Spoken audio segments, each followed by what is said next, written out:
that I used for the nail salon, they would never upload my picture. Oh. They would only upload Japanese customer pictures or usually white foreigners. Or, oh, those are clearly like back vocalists or whatever. So they just like let us in backstage and like gave us passes and we're just like, and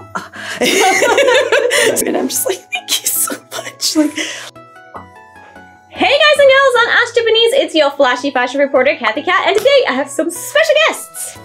hi, I'm Ebony. I've lived in Japan about 13 years and I do music and entertainment. Hi, my name is Fernando. I've lived in Japan about the same amount of time, 13 years. I'm a multimedia producer and sound designer.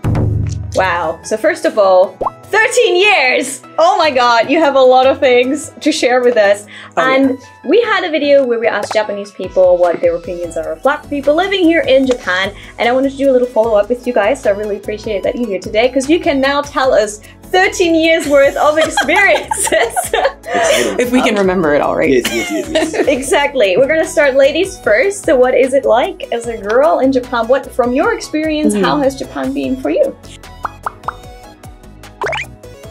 I have a pretty big network in Japan of other Black people that live here, and it's generally the same, but then I noticed that even under that umbrella, things can really change. Like, for example, for me, I wear Lolita fashion. Yeah. I participate in kawaii culture.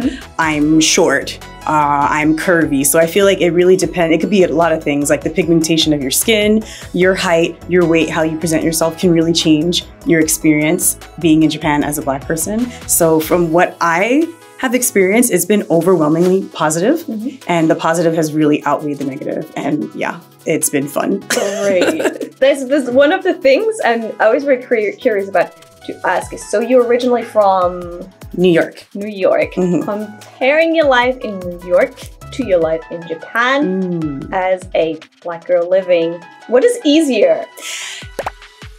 I would say that I'm quite comfortable here. I feel safe.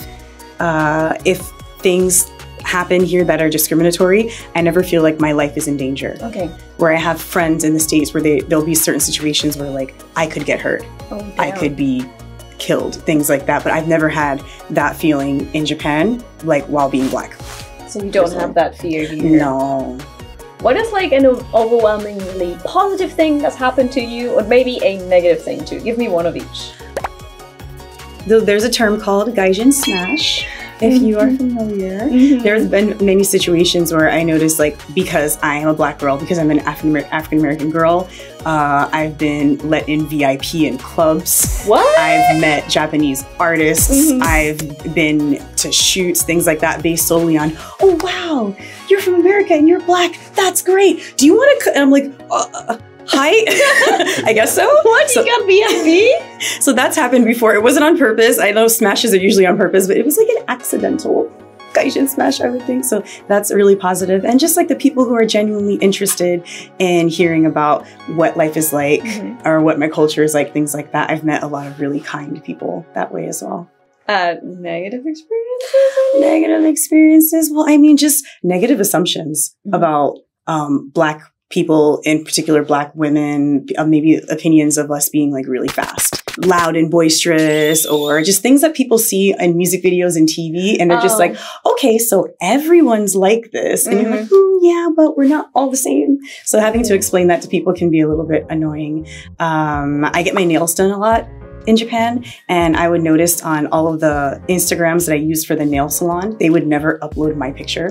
They would only upload Japanese customer pictures or usually white foreigners. But I never saw like my Black hands on the Instagram, even though I would go to the same nail salons. And they always will take pictures afterwards. That's what nail salons do afterwards. They take pictures. And like they would never take pictures of my hands or put it on the website. And I was like, I'm noticing a bit of a pattern. So things like that used to really bother me when I first came here. Did you like ever bring it up, or? I mean, what is the right way to bring it up? You know, I didn't want to cause trouble, but I started to bring my business elsewhere. So now I go to different ones. They're lost. Look out, businesses. We have our eyes open. What kind of reactions do you get from the Japanese people? Nothing special, to be honest. In my experience, it's very much like foreigners and Japanese. It's never been like, this is happening because you're a Black woman in Japan. It's always like, this is happening because you are Gaikokujin. You are not a native Japanese person. That's been my overwhelming experience. The very specific, like, Black instances that I would say things have happened, there's so few. I've always just kind of had like, oh, this is a foreigner thing. I never really get like a, oh, you're Black reaction. It's like, oh, I can't speak English reaction. I'm sure you can relate. That's the one, we get that. Yes. But then once they realize I speak Japanese, they're like, oh, okay. Any kind of cliches you have encountered? Oh, wow. Ebony-san, you're from New York. Have you ever held a gun? Oh. What? Oh, gosh. Oh, Ebony-san, you're from New York. Oh, wow. Sports, basketball.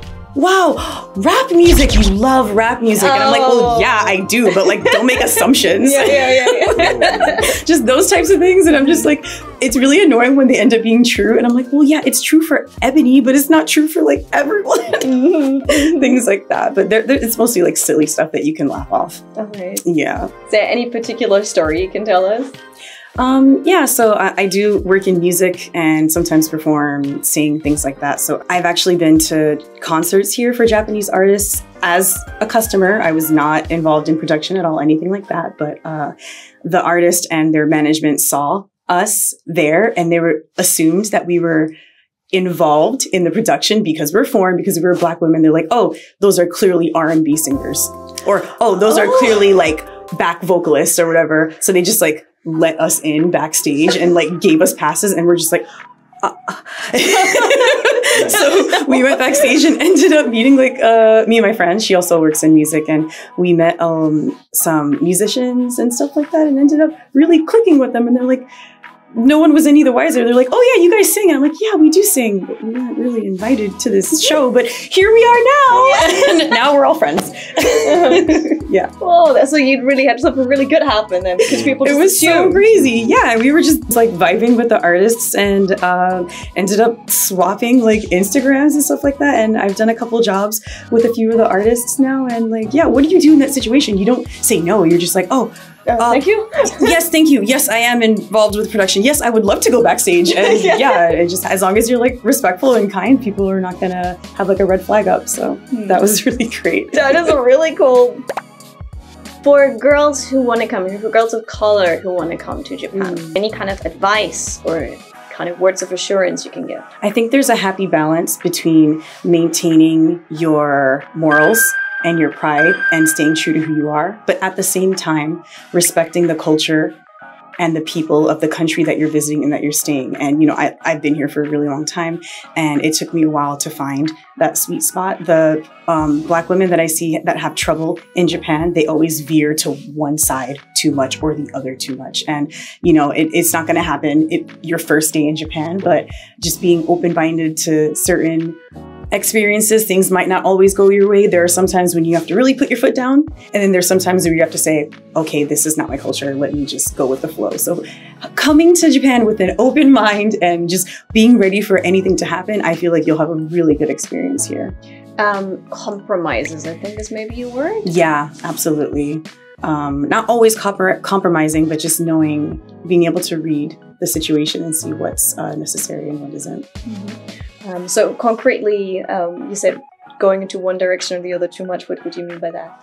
Okay, so for example, maybe a person who happens to be American and they want to do everything in Japan the American way, and this is how it's done in my country, and why would I change it? This is so annoying. I hate this. Da da da da. Like that kind of energy is gonna make your experience in Japan not great.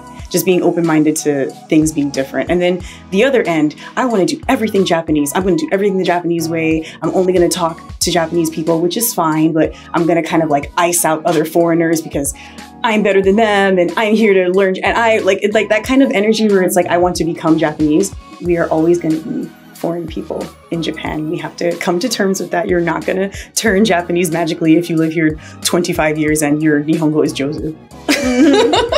So yeah, that's what I mean about finding the happy balance in between the two dualities. Have you had like another interesting interaction with Japanese people here?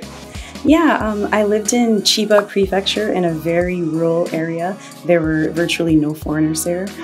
And the Japanese people in that town had not ever really seen a Black person before. So I actually had a next door neighbor who, when they met me, they were so excited because they had never met a Black person before. And they would sometimes like leave me gifts, like on my doorstep. They'd be like, "Oh, here's some pears that are in season, and we thought you might want to enjoy the local fruit." And I'm just like, thank you so much. Like situations like that, or in local festivals in that town, they'd be like, "Oh, Ebony-san's here. She's from America and she's Black, and we want to show her what it's like here." So that type of positive attention that's happened kind of a lot here, to be honest, is really nice. Oh my god, that sounds so sweet! Yeah. Coming to Tokyo, or like more into Tokyo, has that changed at all?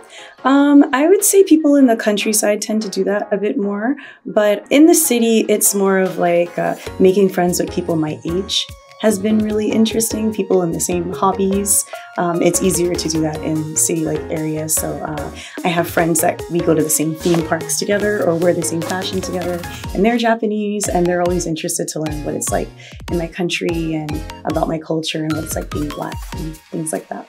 So there's a lot of like interest in you, because like I don't know much, so please tell me, kind of thing. Absolutely. So in conclusion, would you say it's been a generally very positive experience? Super positive. So positive that I'm not going home. I'm staying. And I really encourage people who want to visit, who are Black, who are Black women, or, you know, they don't associate with a gender. It doesn't matter. I feel like your experience here is going to change your life and it's going to be positive. So please come. Hey, that's the word, guys. Okay, we are still gonna talk with both of them in some future videos, so stay tuned on Ask Japanese, hit that subscribe button, and also in the comments down below are gonna be some socials in case you want to find out what these guys are doing. I'll see you in the next video. Hit that subscribe button, and I'll catch you soon on Ask Japanese. Thank you. Thank you.